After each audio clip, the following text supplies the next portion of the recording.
Okay, moving on to the emergency that the city of Marion is facing, especially with this incredible heat. So as most know, there is a water supply emergency in the city of Marion after the main water supply, Lake George, had to be drained after the dam had to be breached following its failure in early May.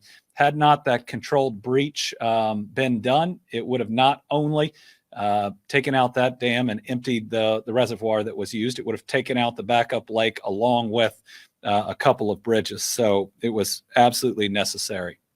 The executive order I signed 3 weeks ago allowed for the mobilization of the Kentucky Emergency Operations Center, the coordination of numerous state agencies, and assistance from federal, state, local agencies, the private sector, and volunteers. Our top people from the state are on the ground each and every day, whether that's from Emergency Management, Department of Water, the National Guard, and others directly working with local officials. We have a long way to go. We've never seen a water emergency quite like this, but we are making progress.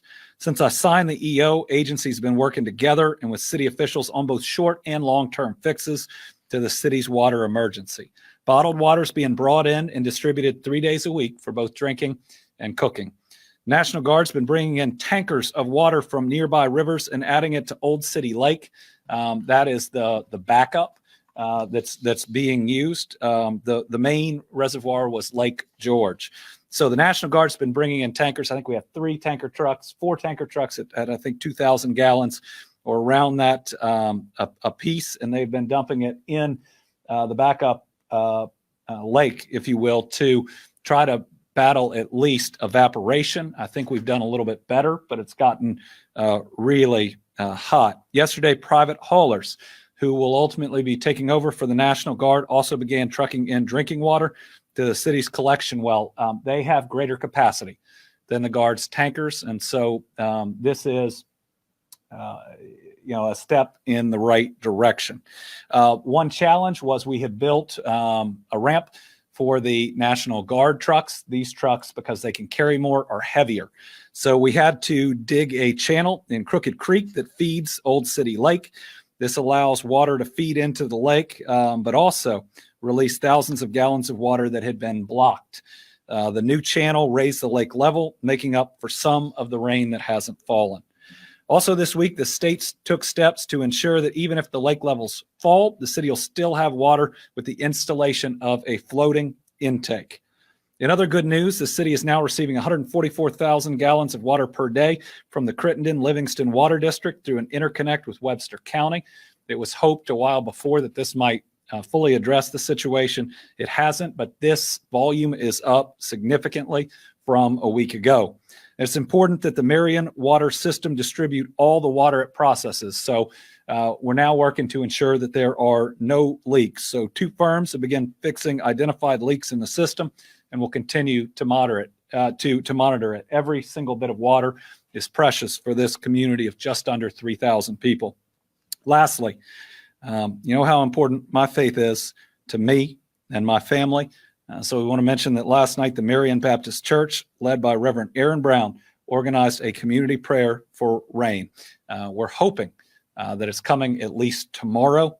Parts of the state have gotten rain over the past weeks, and parts like Marion are in a drought to a moderate drought. So let's remember Marion in our prayers as well. But we are making progress. Certainly more plans in the works right now for other hookups with other water districts. Next, turning to steps to combat inflation, specifically fuel prices. My administration continues to search for ways to help keep more money in people's pockets and help them meet their needs, whether that's at the pump or at the gas or at the grocery store.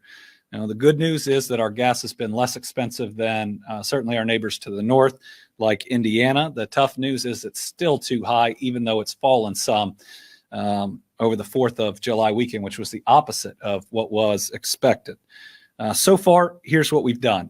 In February, I signed an executive order that stopped an increase in vehicle property taxes that was itself the result of soaring car values. That was pushed on us by a supply chain issue where we didn't have enough new cars, so used cars became more valuable. It's one of the causes of inflation. It's not a traditional cause, and that's why what we're dealing with is so challenging. It's inflation in part caused by the Russian invasion of Ukraine and part by supply chain issues as well. That order, which is in effect for 2 years, is going to save Kentuckians $340 million that hopefully they'll be able to use to meet their needs. During the legislative session, working with Representative Angie Hatton of Whitesburg, I supported legislation that would have cut the state sales tax from 6% to 5%, meaning it would have made everything less expensive. Unfortunately, it was not adopted by lawmakers. It would have saved people $873 million directly when trying to purchase important goods. In March, I and 6 other governors sent a letter out to congressional leadership asking them to suspend the federal gas tax for the rest of the year and to authorize the transfer of general fund dollars into the Highway Trust Fund. That would have kept the Highway Trust Fund solvent, allowing it continue to fund needs all around for roads, for bridges, and that would have meant more money would stay in people's pockets for groceries, medicine, childcare. In June, my administration filed an emergency regulation that froze the state's gas tax. It would have gone up.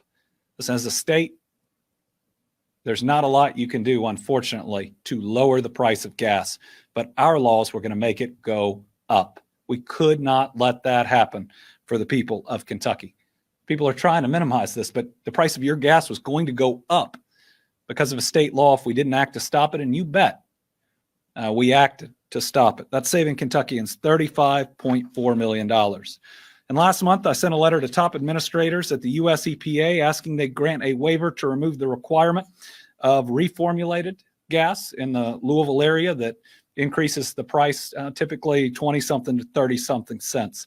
The EPA has said no, but only no for now, and is watching the situation. I also declared a state of emergency and activated the state price gouging laws in regards to gas prices. With this additional state of emergency in place, consumers in the Commonwealth can report grossly overpriced gasoline and motor fuels to the Office of Attorney General, who should hold offenders accountable. So today I want to let you know one more step that we have taken since the last time we were here. Last week, I sent a letter to the Environmental Protection Agency administrator asking the agency to issue a waiver allowing for the use of butane as an additive blend for gasoline.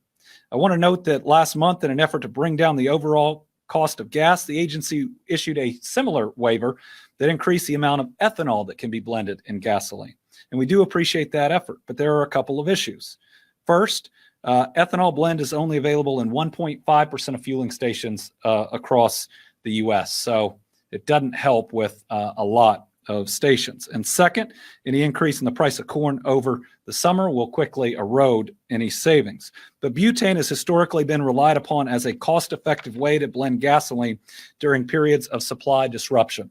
And this spring, the cost of butane was more than $1.30 cheaper per gallon than ethanol on average. So allowing butane blended gasoline right now could significantly lower the price per gallon of gas for Kentuckians and all Americans at a time when our families are seeing, again, the inflation really bite in numerous ways. My hope is that the EPA will grant this waiver. They allow for this blend at other times during the year. And remember, we're just trying to address the present. The emergency that so many families are feeling. We just got to get through this period of inflation. We believe that there is a big, bright future beyond it, but we want to make sure everybody gets through it and gets through it together. We're going to continue to take steps to try to help people out. I want to mention a couple of areas that we have mentioned before where people can save dollars that then help them afford groceries, prescription drugs, as well as gasoline.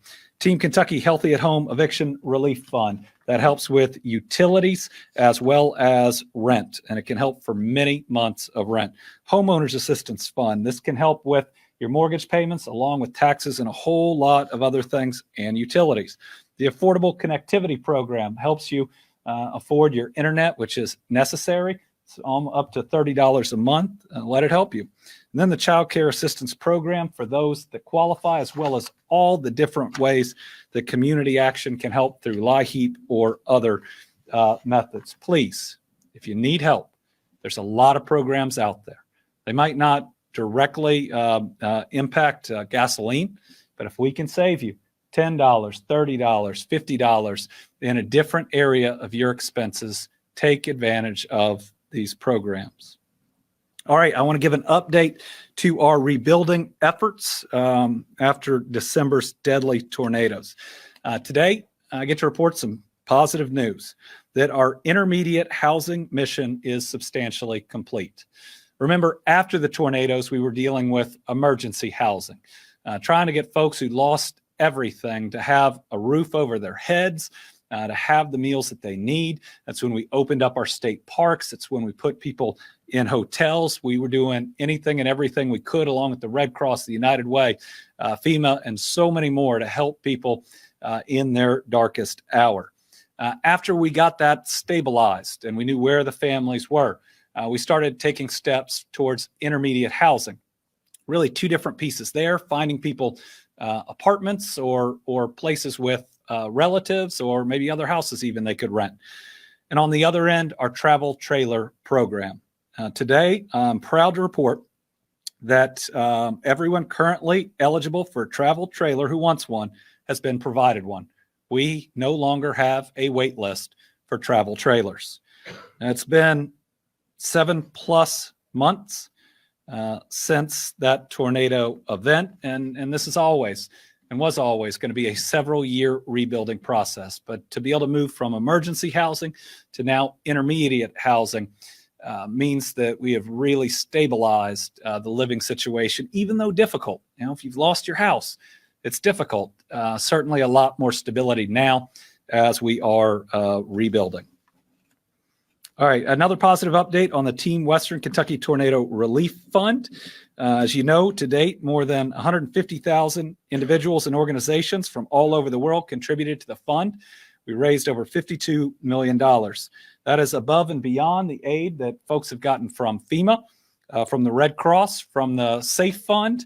And to date, nearly $30 million of this has been committed to individual Kentuckians and their families. Now, we paid for everybody's funeral so we could grieve together.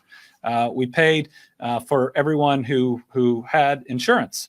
We were able to pay their deductible for the claims that they made. We were able to send out payments above and beyond the FEMA amount for the uninsured renters and homeowners that qualified with FEMA. And we provided over $16 million to build 300 homes with Homes for Hope, Habitat for Humanity, and the Fuller Center on Housing.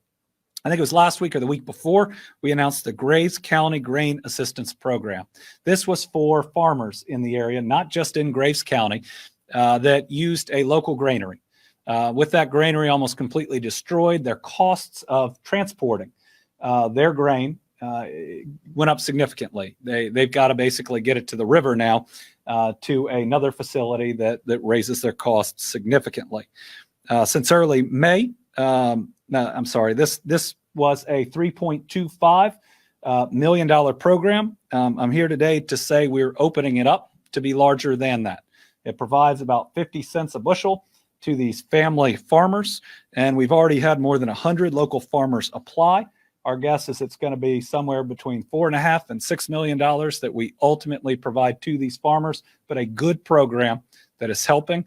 The feedback we're getting is working, and we're pleased to be able to offer additional dollars to help these family farms persist. Now, farming is so critical to this area. Many of these farms have been in people's families for decades, if not longer, and this bit of assistance is hopefully going to make getting to that point where the granary is reconstructed a little bit easier. Since early May, we've also announced the award of more than $37.4 million in SAFE funds to Western Kentucky cities, counties, and utilities. I want to thank the General Assembly for getting that passed. It's been exceptionally helpful because of that between all these different groups. We have put well north of $100+ million into the rebuilding efforts in Western Kentucky, and we're going to continue. So on hopefully a piece of joyful news for those families that were impacted. You know, after those tornadoes, Brittany and I thought about what we could do to bring hope and joy to our Kentucky families who'd lost just about everything, including people they loved. The storms had happened 2 weeks before Christmas, and Brittany wanted to do something for the children impacted to make sure they didn't lose the magic and excitement that is the Christmas season. And she wanted to show them the true meaning of Christmas. So she invited people from all over the country to send toys and gift cards to Western Kentucky families. The outpouring of support was overwhelming. 100,000 to 200,000 toys were donated, along with thousands of shoes and tens of thousands of gift cards. They were sent by families in at least 36 U.S. states as far away from Alaska. First Lady hosted 4 Christmas parties to give toys to children. On top of that, volunteers delivered them to so many other places. Our team worked right up to the night of Christmas Eve to make sure every family who'd asked us for help got the toys that they needed from the First Lady and or Santa Claus. Even after giving out the toys, we still have a ton of them left. That's why the First Lady is going to host 6 more events in the next few days to share additional gifts with Western Kentucky families. This time, we're celebrating Christmas in July. It's a way to remind all of Team Kentucky the true meaning of Christmas again now during the summer season as Western Kentucky continues to rebuild and recover. The events will include another special visit from Santa Claus, food, gifts for teens, and of course, toys for the kids. So we're inviting families directly that were impacted by the tornadoes to join me and the First Lady at these July parties. They will be Friday, July 8th in Campbellsville and in Bowling Green, Monday, July 11th in Bremen and Dawson Springs, and Tuesday, July 12th in Mayfield and Gilbertsville. Families can find more information and RSVP at firstlady.ky.gov/toy drive. First Lady's no longer accepting new gifts or gift cards, but they encourage those who want to support families to donate to the Team Western Kentucky Tornado Relief Fund, which we talked about, and we are able to continue to provide so much assistance as we move forward. Very quickly, I want to go over a topic that we have presented on in front of a committee of the General Assembly, 2 days ago, but a plan that we submitted to the federal government shortly before that. And that's our initial plan for our electric vehicle charging infrastructure. Now, in the last 9 months, Kentucky has become the electric vehicle battery production capital of the United States of America. And if we're going to build the batteries, we need to be able to charge them right here. So we'll show you the initial map that we submitted. In the first round of funding coming from the federal government through the Infrastructure Act, we are going to be able to cover every one of our interstates and parkways. And the requirements that the federal government put on that is that you have to have a charging station every 50 miles. So right now, pending supply chain coming through for us, we have the funding to again cover within those parameters every interstate and every parkway. Now, a lot of the orange that you see is step number 2, because our second priority after doing what the federal government requires of us, which is the major thoroughfares, our second priority is to hit those areas that don't have an interstate and a parkway. So what you're seeing right now is we believe steps 1 and 2, the orange being step 2, that will get us in the beginning a pretty comprehensive coverage of the most traveled roads in Kentucky. Now, this is just the first pot of money in that Bipartisan Infrastructure Act. The second pot is an application process that we're going to bring in all types of partners for that is more destination locations. Think about where people are coming, what they're coming to, tourism destinations, business destinations. So that's the next piece of the application, which is a different set of funds that I believe Kentucky is going to ultimately qualify for a significant amount of. So if you are an area on here that you see your area and you think, wait, we're not directly covered, think about all the things that bring people to your area or where people go. And those are the next pieces that we will be applying for. Listen, this is a good start, but it's only the start. With electric vehicles being the future and Kentucky leading the way, we're going to continue to build this out to make sure that everybody is included. Let's give a quick update on COVID. A couple pieces of tougher news. If you see the map, we have more red counties over the course of this week than we have had in a while. If you are in a red county, you ought to consider what steps you take to protect yourself. Certainly, we recommend in large public gatherings without significant circulation that people consider wearing a mask, and a good mask. But the number one thing you can do if you're in a red county to protect yourself is get vaccinated, and if you're vaccinated, get boosted. If you have all that, good, consider wearing the mask. But we only have about a third of Kentuckians that are boosted, and that can provide significant additional protection for you and for your family. Now, kind of counterbalancing that is the actual number of cases. If we can look at the stair-stepper chart, again, has somewhat stabilized. But remember, with take-home tests, there are a lot of cases that aren't reported here. But these are the types of tests. These are the real significant tests that people come when they think they have it. And so it does at least give us a guide to amounts that are out there. Nowhere near where we were with Omicron, really not where we were with Delta either, but still, I mean, there is more COVID out there right now than there was 2 months ago. So people ought to be cognizant. Positivity rate, this is a more challenging statistic because these are only the PCR tests and administered by professionals, and you only go in for one of those when you really need to. These are the ones that tickle your brain. So the positivity rate, again, shows that there is more COVID out there, but it'd be really tough to compare it to Delta and suggest that those are apples to apples. They just aren't anymore, and Delta being so much deadlier as well. We look at hospitalizations ticking up a little bit. Again, something to be cognizant of, but we don't see anything like any of the escalations that we have seen in the past. And then when we really look at the next two charts, hospitalizations is bad, right? I mean, it means you're sick.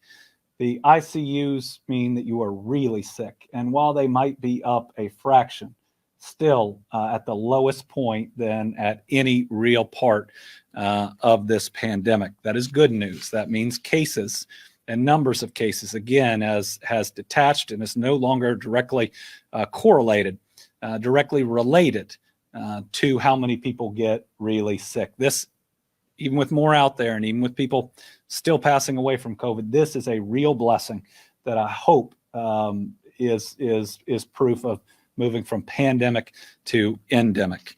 And finally, the ventilator. Again, this one shows that people aren't getting as sick. It also shows how the disease has changed. Certainly the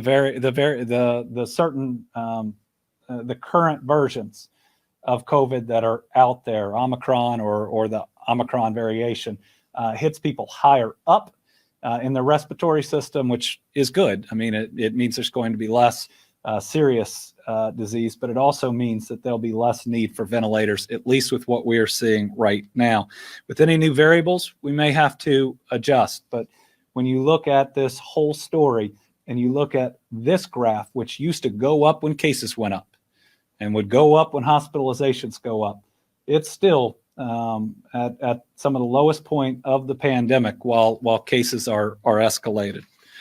We look at vaccinations. We have had two movements, 50 to 64-year-olds up a point. And as I'm going to show you, that's important. When we look at workforce, this is one area, 50 to 60, that is slower coming back than any other part. We see a lot of retirements above that, but this is the area where more vaccinations can and would boost our workforce. 5 to 11 is also up a point. 0 to 4 just started, so I wouldn't take much from that piece yet. So I mentioned 50 to 60-year-olds. Here is, show the next one, why we see people being slower coming back to the workforce. We've got to understand that COVID from post-Delta June 2021, this is when Delta really took hold, to the present, 50 to 69, 36% of deaths. We had huge vaccinations in our 70 plus population. That cut down on the portion of deaths that our seniors made up. And COVID really hit when Delta took hold, this 50 to 69 demographic. So this is a group that has seen a lot of their friends or their family members pass away. And as we look at bringing folks back to the workforce, these folks aren't on unemployment. We have the lowest number of Kentuckians on unemployment since the last 21 years. These are folks that are trying to get comfortable with coming back into the workforce because of COVID and because of the trauma of what they and others have gone through, but certainly the loss that they have seen. With the loss of officers and wanting to move a little quicker because of a funeral coming up, we don't have a Team Kentucky All-Star today, but certainly to all of our law enforcement, know that we love you. We appreciate you, and we want you to stay safe. We'll open it up to questions. For the first time, we got 2 latex and not just one. We'll start with Tom. Okay, thank you, Governor. Good afternoon. On the getting Marion's water supply back up to snuff, is there any work underway right now that you're aware of, or the process underway to rebuild that levee so that the lake can still be used again? So they're certainly looking at ways ultimately to try to repair Lake George. But the hookups to other water systems, in the very least, to add redundancy is necessary. We talk about regional water systems, and the steps to get there can sometimes hurt a little bit. I mean, the infrastructure that's required, if it's passed on to ratepayers, can be a little bit painful. But when you are not connected to other systems, then you have a catastrophic failure. Without that redundancy, we're placed in this situation. So, we certainly have the Webster County hookup, which we thought originally they thought that the pressure would be better and there'd be a lot more water, and there wasn't. We are now evaluating a hookup with Sturgis, which could provide a lot more water too. And we need to look at if these are working at for the very least redundancy, trying to look at permanency in them. And that's different. I mean, this is a city, I get, that is owned its water system, and it's hard if you think about what the future might be, but we've got to look at all of those options. And I know the number one thing that anybody wants there is this never to happen again. But I do feel like we are in a better place today than we were 3 weeks ago. The countervailing, the really concerning thing being the heat, just how hot it is. Carolina. On the topic of the officer deaths, you said that's the deadliest incident we've had in nearly 100 years here in Kentucky. What's your message to those communities specifically, and other law enforcement families across Kentucky who are a bit shaken up by this situation? Well, the first thing is that we love them and we support them. I think that everybody who goes into law enforcement comes to some type of terms that this might be a possibility. They do dangerous work to protect the public. They put themselves in harm's way. I think the number one thing we can assure them first is that we're going to be there for their families. We're going to absolutely be there for them in the worst of the worst situations. But the second thing that we can do is say we're going to learn from any and every difficult or deadly incident. What can we do in the future, whether that's ensuring communications equipment works together, whether that's looking at different policies or procedures about how we deal with a situation like this. I hope that we can make the next group of officers and troopers and deputies that go into any situation remotely like this a little bit safer, so they know both what they're going into and the most effective response. This is a person who committed an act of pure evil that was waiting and stockpiling to, I believe, kill as many people as he could.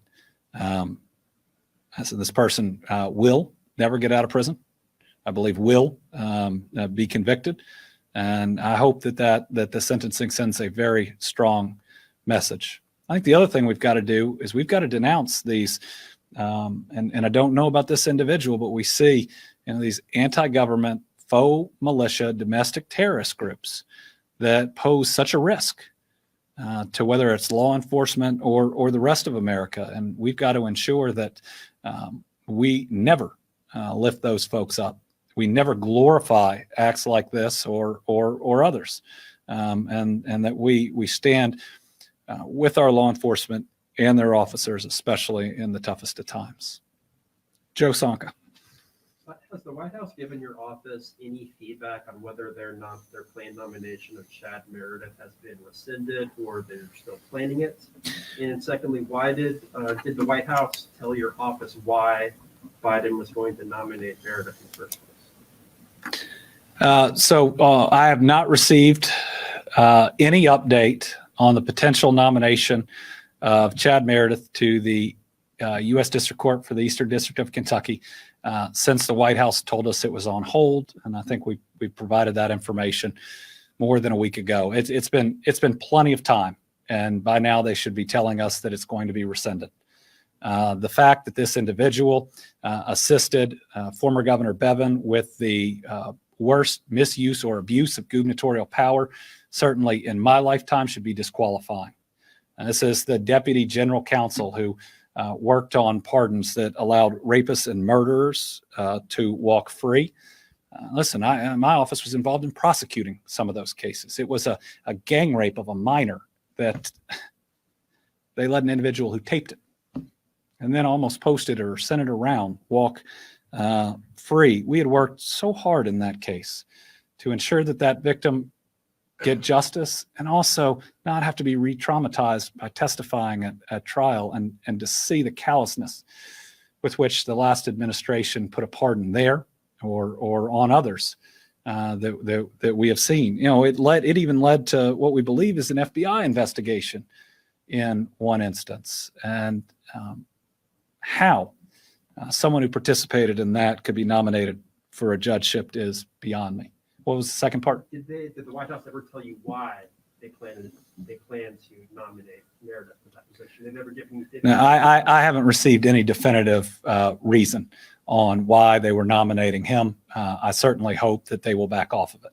Did they mention any kind of deal with McConnell, or they just haven't given you anything? I'm not going to comment on any other discussions we have with the White House. Certainly, you can expect any conversations on this. I will continue to tell them that this is not an acceptable nomination, and I and the rest of Kentucky oppose it.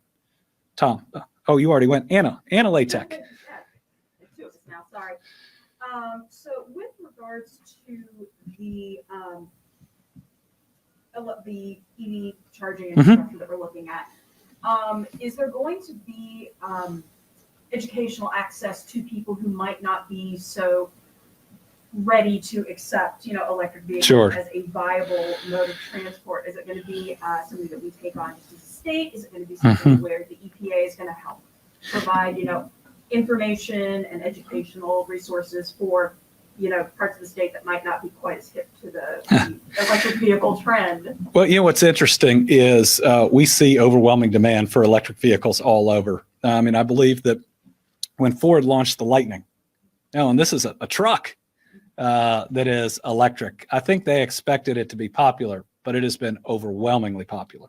And they could tell you that the orders come from all over.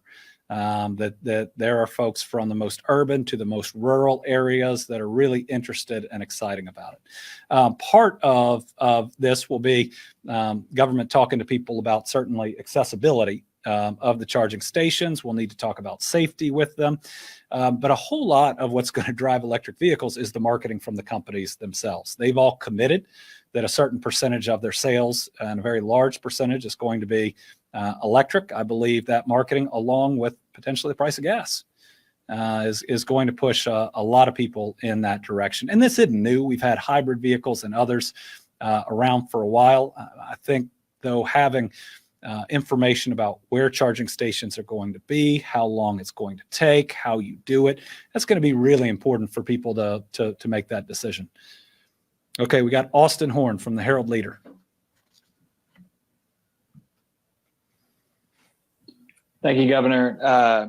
Just had a couple abortion questions for you. One, you've been really critical of the trigger law. I know it's tied up in court right now, but if it gets upheld, what's the game plan to actually combat the law? Do you plan to work with Democrats and maybe sympathetic Republicans to change anything next session? And two, what's your stance on the upcoming abortion-related constitutional amendment that's going to be on the ballot? The trigger law is one of the most extreme and extremist laws that I've seen in the country. It has no exceptions. Therefore, there are no options for victims of rape and incest or severe complications that don't put the life of the mother at issue and could result in some very difficult situations that I think most Kentuckians would say that people should have options for. I mean, the fact that the trigger law doesn't include an exception for people who are attacked, sexually assaulted, and bear no responsibility whatsoever for what has happened to them. Not giving them options, I believe, is wrong. If it goes into effect, we'll have to look at what's possible. But listen, I'm a realist. There was an amendment in both the Senate and in the House that got a roll call vote where people said, wait a minute, let's have, I think it was on HB3 and others, exceptions for victims of rape and incest. I think it failed the Senate 26-9 or something close to that. And it overwhelmingly failed the House. So to provide that type of exception, just reasonable options that I think most Kentuckians agree on, may take different members of the General Assembly, or at least a change of heart by a whole lot of them. Listen, most people in this state, though they feel passionately about this issue, even in different ways, agree that a 12 or 13-year-old girl assaulted and impregnated by a family member should have options, and that trigger law leaves them none. On the second piece, I oppose the constitutional amendment. Josh James, WUKY. Thank you, Governor. Kind of taking a broader view of all of these weather-related stories with heat records being broken, the extreme weather we're seeing, like the December tornadoes. Is it your opinion that Kentuckians need to essentially get used to some new normals when it comes to climate? And if so, what do those look like? If it's going to continue to be this hot, I'm going to buy the largest inflatable pool for behind the governor's mansion. The Clampetts will have truly arrived. Our weather is more severe, I believe, than it was 50 years ago. Climate change is real. Ask any farmer, ask the U.S. military that prepares for it. And we already have an amount of climate change that is baked in, that means hotter summers and sometimes colder winters. I'm not sure that we truly understand exactly all the impacts of it. And sometimes I think we speculate for major weather events, whether it's caused by it or not. In those instances, I choose to be there for the families and leave that speculation to other people.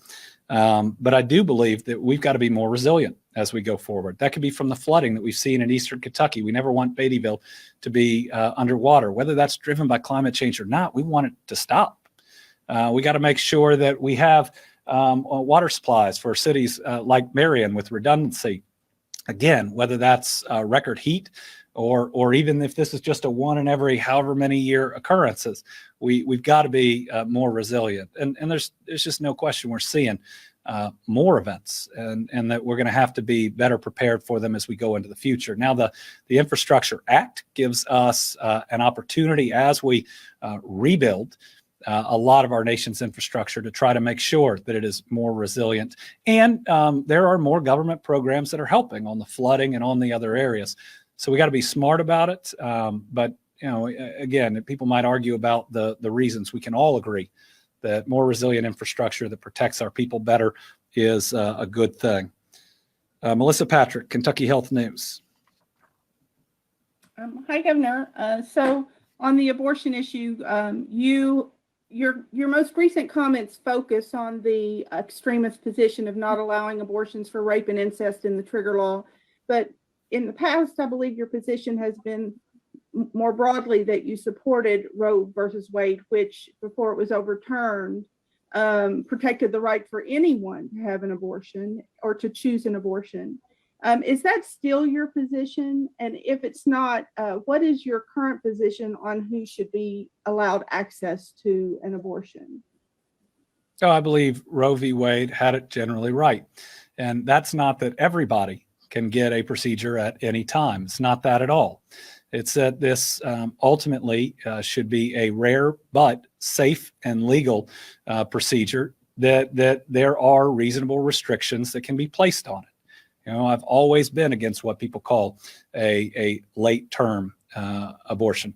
And so where Roe was to say, let's make sure that we don't have people undergoing, real harm with an illicit procedure. But let's make sure that we are able to put in reasonable restrictions that can change as science changes as well. It was more of a balance, which I believe a lot, if not most of the world is. And I still think that generally had it right. Now, were there fierce arguments on what is or is not a reasonable restriction? Sure.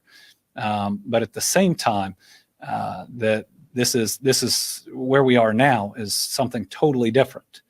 Now, people can debate that position, but that's not where the legislature has put Kentucky. Kentucky is in an extremist position if the trigger law goes into effect, where even victims of rape and incest have zero options, and that's wrong. So where most Kentuckians are and where they can agree is right now an area that this legislature would still ban. And that's giving those that have been violently sexually assaulted options when what they're dealing with is through no fault of their own. All right, everybody, please pray for those 3 fallen officers. I believe the funeral of the third has just started. You got a real young family. They're real special people, but they're going to need your help and your support, whether you know them or don't. Figure out ways, even if it's just a smile or a thank you to law enforcement in your community. They all need to be lifted up a little bit today. Thanks.